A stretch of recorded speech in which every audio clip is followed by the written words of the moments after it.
Welcome back to middle education. तो कैसे हैं आप सब। क्लास 9th के बच्चों का बैक टू बैक यही मैसेज था कि प्लीज सर हमारे लिए भी प्रश्न पत्र प्रोवाइड करा दीजिए। देखिए, एक बहुत ही महत्वपूर्ण इंफॉर्मेशन देना चाहता हूं आप सभी बच्चों का, ताकि आप लोग के साथ कोई लूट ना करे, आप लोग को कोई पागल ना बनाए। देखिए, बहुत से टेलीग्राम चैनल वाले ऐसे हैं जो पैसे लेकर के और बच्चे को जोड़ रहे हैं और बोलते हैं कि हम आपको यहां पर रियल प्रश्न पत्र उपलब्ध कराएंगे। और ऐसा कक्षा 10वीं के टाइम पे हुआ भी है। कक्षा 10वीं वाले बच्चे मुझे मैसेज करके बोल रहे हैं कि प्लीज सर इस यूट्यूब चैनल वाले से मुझे पैसे रिटर्न करवा दीजिए। मैं यहाँ पर चैनल का नाम तो नहीं लूंगा, क्योंकि वो इस लेवल के नहीं है कि उनका इस मिडिल एजुकेशन में उनका नाम लिया जाए। तो वो रियल प्रश्न पत्र के नाम से बच्चों से पैसे लूट रहे हैं। अरे बच्चे मुझे मैसेज करके बोलते हैं, तो मैं बच्चों को स्पष्ट रूप से बोलता हूं, क्या बेटा आपने जब उसे पैसे दिया तो मेरे से पूछा नहीं ना? जब आपने नहीं पूछा तो जाइए जाकर के आप स्वयं पैसे को वसूल कीजिए। मैं कुछ को सजेस्ट भी किया कि आप पुलिस कंप्लेंट कर दो, तो सिंपल सा बच्चों कहना है कि सर अगर मैं पुलिस कंप्लेंट करूंगा तो पुलिस वाले मेरे को बोलेंगे तुमने पैसा दिया ही क्यों। और बात भी बिल्कुल सही है। आप इतने जागरूक नहीं हैं कि किसी भी अननोन पर्सन को पैसे ऐसे दे देते हैं, तो भाई गलती आपकी है। ये हुआ पहली बात। दूसरी बात है कि बहुत सारे यूट्यूब चैनल वाले हैं जो थंबनेल में ऐसे लिखेंगे 100% असली पेपर, 200% स्कूल से चुरा के लाया। अरे तुम लोग की इतनी औकात नहीं है कि स्कूल में घुस पाओ, चुराना तो बहुत दूर की बात है। एंड 100% रियल पेपर की बात करता हूं तो तुम्हारे पिताजी के घर में नहीं बनती जो तुम पेपर बच्चों को प्रोवाइड करा दो। केवल और केवल स्कैम चल रहा है, आप लोग से झूठ बोल करके और बाकायदे व्यूज और सब्सक्राइबर और साथ में पैसे लूटा जा रहा है। एंड फाइनली मिडिल एजुकेशन ऐसा कुछ नहीं करने वाला। मैं स्पष्ट रूप से बोलता हूं, मैं 4 सेटों में प्रश्न पत्र उपलब्ध कराऊंगा, जो कि मेरे द्वारा बनाया हुआ कंटेंट रहेगा, जहां से बहुत सारे क्वेश्चंस एग्जाम में देखने को मिलेगा। क्लास 10th वाले बच्चे किस प्रकार से पेपर देते थे आपने देखा ही होगा। मैं स्पष्ट रूप से बोलता था ये कोई रियल नहीं है, मेरे द्वारा बनाए हुए प्रश्न पत्र, और यहां से क्वेश्चन आएगा, इस बात की गारंटी मैं लेता हूं। एंड डेली 75 में से किसी दिन 74 नंबर का पेपर, किसी दिन 71 नंबर का पेपर, किसी दिन आपके 69 नंबर का, किसी दिन 65 नंबर का देखने को मिलता था। एंड बच्चे बहुत खुश थे और कक्षा 10वीं के बच्चे बहुत भरोसा भी करते थे। एंड यही रणनीति अब मैं 9th वालों के साथ फॉलो करने वाला हूं। आप लोग के सामने 4 सेटों में प्रश्न पत्र, इसके बाद मैं मोस्ट IMP क्वेश्चंस प्रोवाइड कराऊंगा, जिसका मुख्य उद्देश्य रहेगा आपको वार्षिक परीक्षा में टॉप कराना। आप देख रहे हैं टॉपर सीरीज वर्ष 2024, जिसके अंतर्गत 3 बातों को ध्यान में रखेंगे। पहला, मोस्ट IMP क्वेश्चंस प्रोवाइड कराना प्लस मॉडल पेपर। दूसरा, अगर आपके लिए रियल पेपर वायरल हुआ तो स्पष्ट रूप से बोल करके वो भी उपलब्ध कराऊंगा। और तीसरा, उन गरीब बच्चों तक वीडियो सेंड करना जो किसी कारणवश से अच्छे कोचिंग संस्थान या स्कूल में ज्वाइन नहीं कर पाते हैं। देखिए, आपका पेपर का इंटरफेस कुछ इस प्रकार से रहेगा। सॉरी मैंने बहुत ज्यादा टाइम ले लिया, एंड इंपॉर्टेंट था बच्चों को इन्फॉर्म करना, अवेयर करना। यहाँ पे लिखा है टोटल मैं आपको 75 नंबर का पेपर रहेगा, 3 घंटे समय मिलेंगे। वेरियस प्रकार के इंस्ट्रक्शन है, अभी सब मैं डिस्कस नहीं करूंगा, हम जंप करेंगे क्वेश्चंस की तरफ। बहुत सारे बच्चे जो रेगुलर हैं वो इन सब क्वेश्चंस को पढ़ चुके हैं, लेकिन इस वीडियो में फुल सोल्यूशन देने वाला हूं। प्रश्न क्रमांक 1 कह रहा है सही विकल्प चुन करके लिखो। सूरदास जी किस भक्ति शाखा के कवि हैं? तो आपको पता होना चाहिए कि सूरदास जी भगवान श्री कृष्ण की पूजा करते थे, तो सिंपल सा कृष्ण भक्ति शाखा के ही कवि होंगे ना।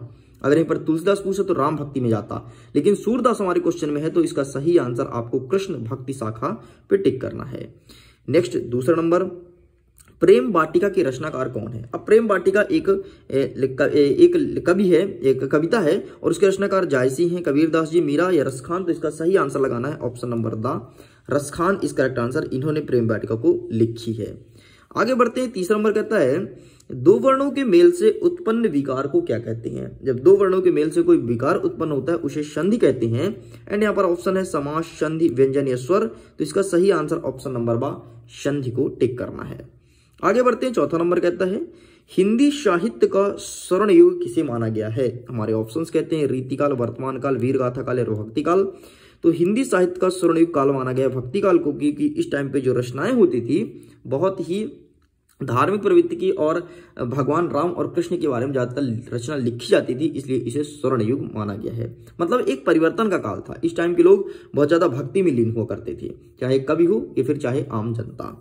5वां नंबर कहता है कि किसी भी शब्द की आवृत्ति 1 से अधिक बार हो परंतु हर बार उसका अर्थ भिन्न भिन्न होता है, उसे कौन सा अलंकार कहते हैं? देखो, आवृत्ति एक से अधिक बार हो किंतु अर्थ भिन्न भिन्न हो। मतलब ये कह रहा है कि एक ही शब्द लिखा है, जैसे राम लिखा है तो राम 2 बार लिखा है, लेकिन एक राम का अर्थ कुछ और है, दूसरा राम का कुछ और अर्थ है, तो इसे कहते हैं यमक अलंकार। और इसका अच्छा एग्जाम्पल है कनक कनकते 100 गुनी, माँ दत्ता अधिकाय, या पाए बौराय नर, या पाए बौराय। तो एक कनक का मतलब होता है सोना और दूसरे कनक का मतलब धतूरा, जो भगवान शिव जी में चढ़ता है। और अगर कोई व्यक्ति सोना अधिक मात्रा में पा जाता है तो वो पागल हो जाता है, और अगर कोई व्यक्ति धतूरा खा लेता है तो वो पागल हो जाता है ना भाई। गोल्ड तुम खूब सारा पा जाओगे, 1 किलो 10 किलो 20 किलो, तो तुम पागल नहीं हो जाओगे, तुम खुद बताओ ना, मतलब तुम खुशी के मारे पागल हो जाओगे। और धतूरा खाने पर तुम तो जहर के समान है वो। ठीक, नेक्स्ट, तिब्बत में सबसे खतरे की जगह कहाँ होती थी? हमारा ऑप्शन नंबर ए डंडे, ट्रिंडी, भंटे या फिर थोइला। तो इसका सही आंसर ऑप्शन नंबर ए डंडे पे टिक करना है, ये सबसे खतरे की जगह होती है। इस प्रकार से एक पेज कंप्लीट हो गया। आगे बढ़ते हैं, रिक्त स्थान की पूर्ति कीजिए। पहला नंबर कहता है महाकाव्य में जीवन का डैश डैश चित्रण होता है। तो महाकाव्य में जीवन का समग्र चित्रण होता है, क्योंकि महाकाव्य है ना, महा मतलब बड़ा, तो बड़ा में तो समग्र चित्रण होगा। लेकिन एक बार खंड काव्य होता है तो खंड मतलब छोटा होता है, एंड इसमें आंशिक चित्रण होता है खंड काव्य में। नेक्स्ट, दुष्ट व्यक्ति के साथ साथ आदर्श डैश डैश भी होते हैं, तो आदर्श प्रणेता भी होते हैं। नेक्स्ट, मात्रिक छंद का उदाहरण डैश डैश है, तो मात्रिक छंद का उदाहरण वर्तमान में दोहा है। दोहा आपके मात्रिक छंद का एग्जाम्पल है, क्योंकि दोहा में मात्राओं की गणना की जाती है। नेक्स्ट, अनुभूति के पक्ष का संबंध कविता के डैश डैश के स्वरूप से है, तो कविता के आंतरिक स्वरूप से है। आगे बढ़ते हैं, लेखिका महादेवी वर्मा के बाबा फारसी और डैश डैश भाषा के जानकार थे, तो उनके बाबा फारसी और उर्दू भाषा के जानकार थे, तो उर्दू यहाँ पर लिखना है आपको। नेक्स्ट, गधे का एक छोटा भाई है जिसका नाम क्या था? जिसका नाम बैल था। इस प्रकार से ये सभी कंप्लीट होते हैं। अच्छा सुनिए, अगर इसके पीडीएफ को डाउनलोड करना है तो लिंक डिस्क्रिप्शन बॉक्स में है। Model paper and with solution का पीडीएफ आसानी से सिंगल क्लिक में डाउनलोड कर सकते हैं। नेक्स्ट, तीसरा नंबर कहता है सही जोड़ी मिलाइए। एक साइड लिखा है आ, दूसरी साइड लिखा है बा। इंद्र का पर्यायवाची क्या हो जाएगा? तो इंद्र को कहते हैं शुरपति। प्रेमचंद्र के फटे जूते को लिखने वाले हरिशंकर परछाई जी हैं, तो यहाँ पर सिंपल सा आपको हरिशंकर लिख देना है। नेक्स्ट कहता है आपका लेखक की नजर अटक गई, तो इसके लिखने वाले जगदीश चंद्र बसु हैं, तो सिंपल जगदीश चंद्र लिख देना। नेक्स्ट कहता है उल्लू बनाना, उल्लू का मतलब होता है मूर्ख बनाना। नेक्स्ट कहता है निरोग, निरोग को हो जाएगा आपका विसर्ग संधि। और रीढ़ की हड्डी, यहाँ पर थोड़ी प्रिंट मिस्टेक है, रीढ़ की हड्डी है, तो इसको एक सेकंड जस्ट वेट बेटा। लेखक की नजर अटक गई, इसका सही आंसर राहुल संख्यातैन हो जाएगा। ठीक है, राहुल जी हैं इसके। ठीक, और नेक्स्ट आपका क्या कहता है उल्लू बनाना, तो उल्लू बनाना मतलब मूर्ख बनाना हो जाएगा। निरोग, निरोग आपका विसर्ग संधि, रीढ़ की हड्डी को लिखने वाले जगदीश चंद्र माथुर हैं। बस इतना लिख के कंप्लीट करना है। आगे बढ़ते हैं, एक वाक्य में उत्तर दीजिए।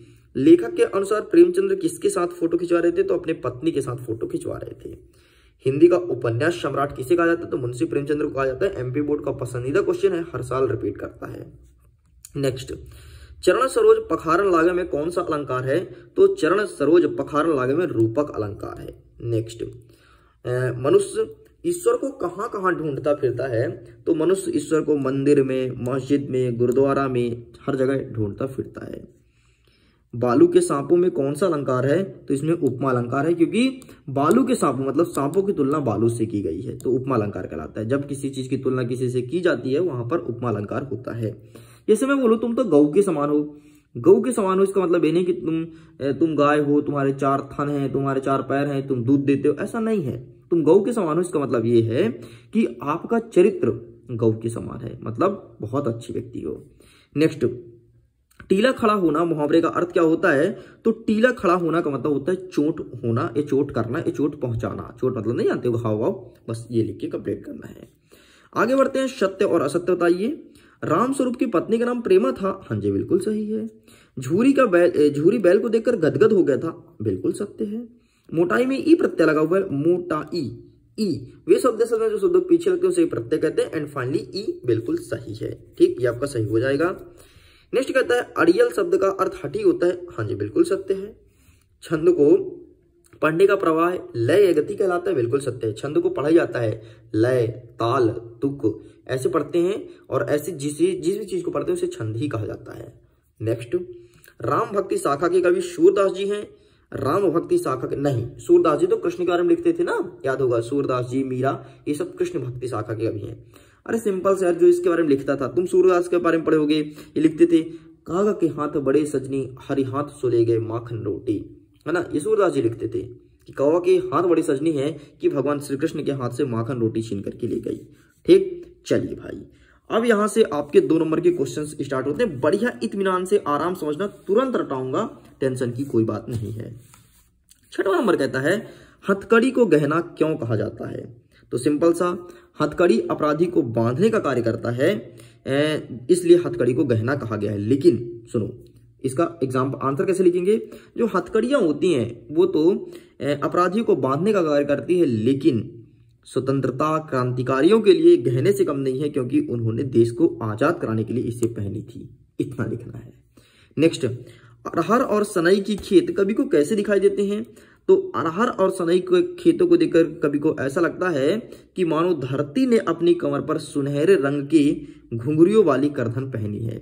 मतलब कवि को ऐसा लगता है कि धरती अपने कमर पर पहन ली है घुनघुने वाले, है ना, वो बसता है ना घुनघुना, बस वैसे वाले करधन पहन के बैठी है, क्योंकि अरहर में बीज होता है ना, बीज घुनघुन बसता है, घुनघुन घुनघुन, है ना। नेक्स्ट, कवि माखनलाल चतुर्वेदी को कोयल से ईर्षा क्यों थी। तो सिंपल सा रीजन ये था कि कोयल बढ़िया कुकू सुना करके कवि को असहज महसूस करवाती थी। इसका रीजन ये था कि कवि को ऐसा लगता था यार कोयल कितनी प्यारी है ना, स्वच्छंद विचरण कर रही है, घूम रही है टेंशन फ्री होकर के, और हम एक काल कोठरी में बंद है, कविता लिखने में लगे हुए हैं, अपनी जिंदगी को घिसने में लगे हुए हैं, इसलिए उनको ईर्षा हो करती थी कोयल को देखते ही। नेक्स्ट कहता है छायावाद की 2 विशेषता बताइए। एग्जाम में 100% आएगा, हर साल रिपीट होता है। तो पहला सुन लीजिए कि छायावाद में प्रेम का चित्रण आमूर्ति और भाव प्रणय होता है। एंड सेकंड नंबर, मानवीय गुणों एवं नारी का सम्मान दिया गया था छायावाद टाइम पे, है ना, नारी को सम्मान दिया गया था इसमें। अच्छा, इसका टाइम पीरियड की बात करता हूं तो 1920 से लेकर के 1936 तक था छायावाद, और इस टाइम पे महिलाओं के लिए वोट डालना वगैरह और उनके इज्जत के लिए बहुत वैल्यूबल था उस टाइम पे। ठीक, इतना लिख के कंप्लीट करना है। 8वां नंबर कहता है महाकाव्य किसे कहते हैं, उसके भेद को बताइए। तो महाकाव्य वाला प्रश्न पूछा गया, तो इसका सिंपल सा, तो ऐसा काव्य जिसको पढ़ने सुनने लिखने में आनंद की अनुभूति होती है उसे कहते हैं महाकाव्य। एंड इसका आंसर कैसे लिखेंगे ये भी मैं दिखा दूंगा, टेंशन मत लो। देखो, इसका आंसर आप लिखेंगे सिंपल सा, महाकाव्य मतलब